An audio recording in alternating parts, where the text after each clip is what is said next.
Hey, Professor Anton, what's going on? This is Fight Club 2K3. I'm going to get into the debate or dialogue that's going on here on consciousness and maybe try to offer some maybe clarifying views or ideas. Um, I think um, I agree with you in a lot of respects, but I'm not sure. Well, let me just get into it.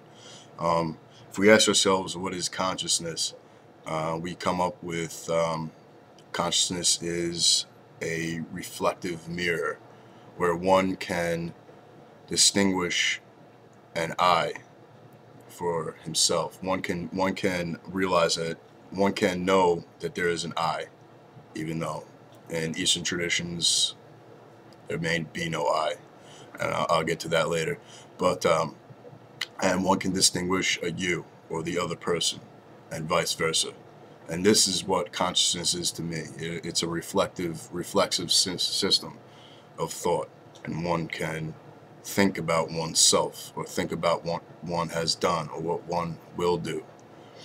Um, that being said, this argument that consciousness is a tool or something that had to evolve out of necessity, I think history it proves that wrong.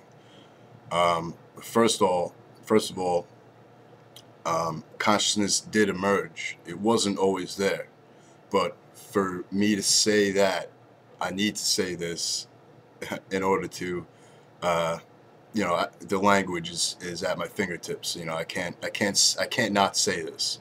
So, I mean, or in order for me to say, well, consciousness, uh, wasn't always here and it did emerge.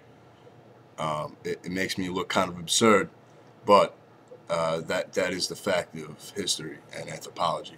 Um, However, I don't base my experiences and my sense of self off that thought.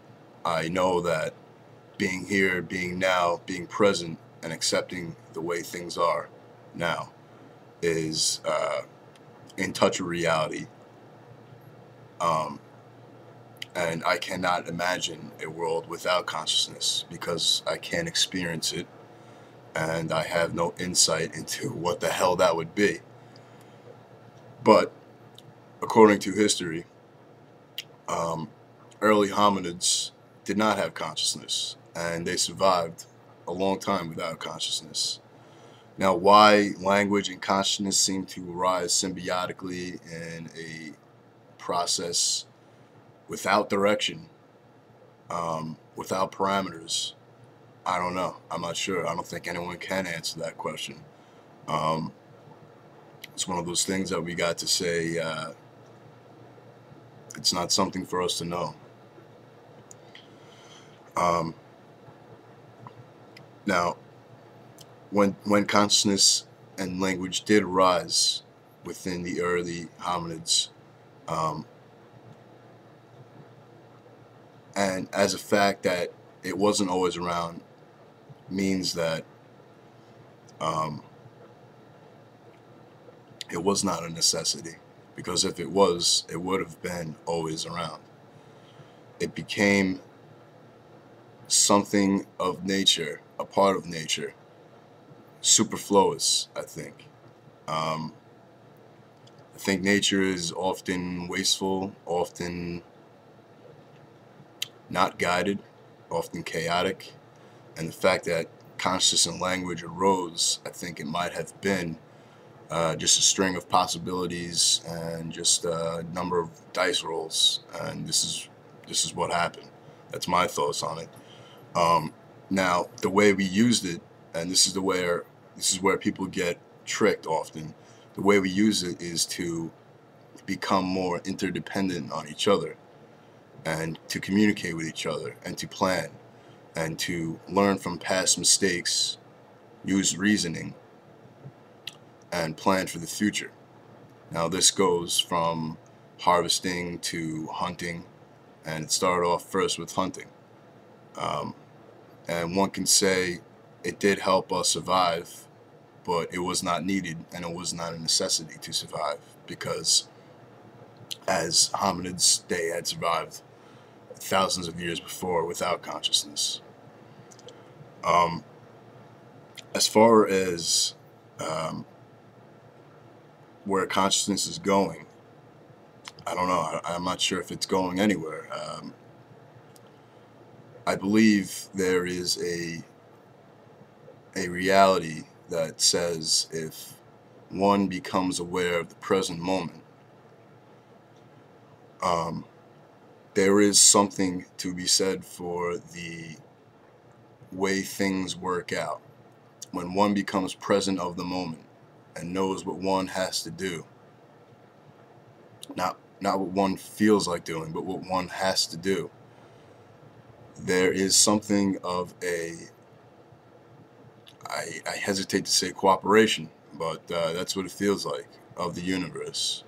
There's a cooperation of the universe. Things tend to work out.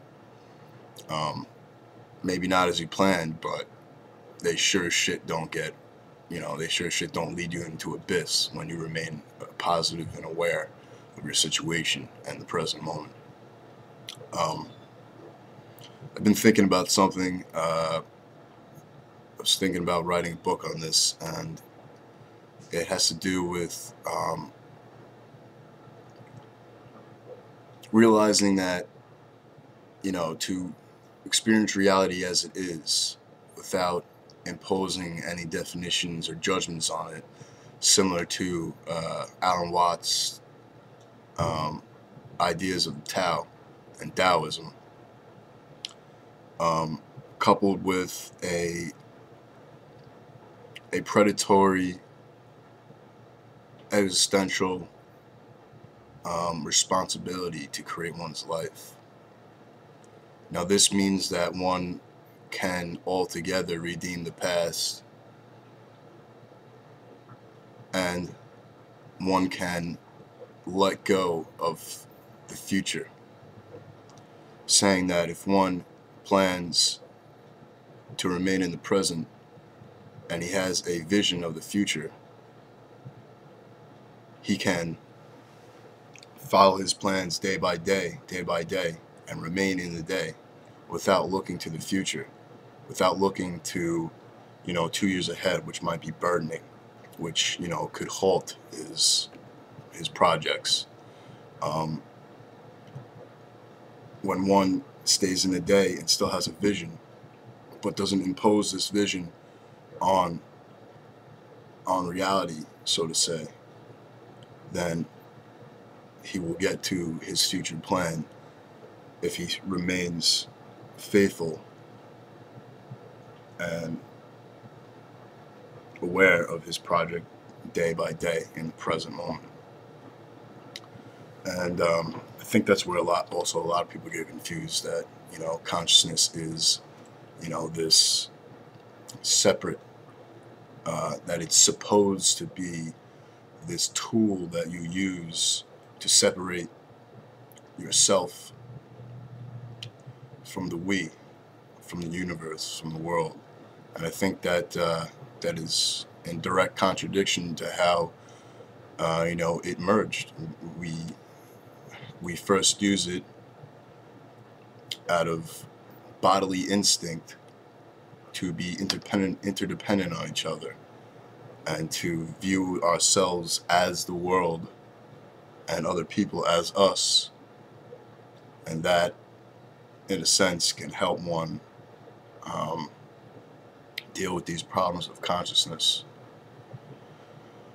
I hope that's not a rant. I think it was. But I'll be sure to upload another video in regards to these topics.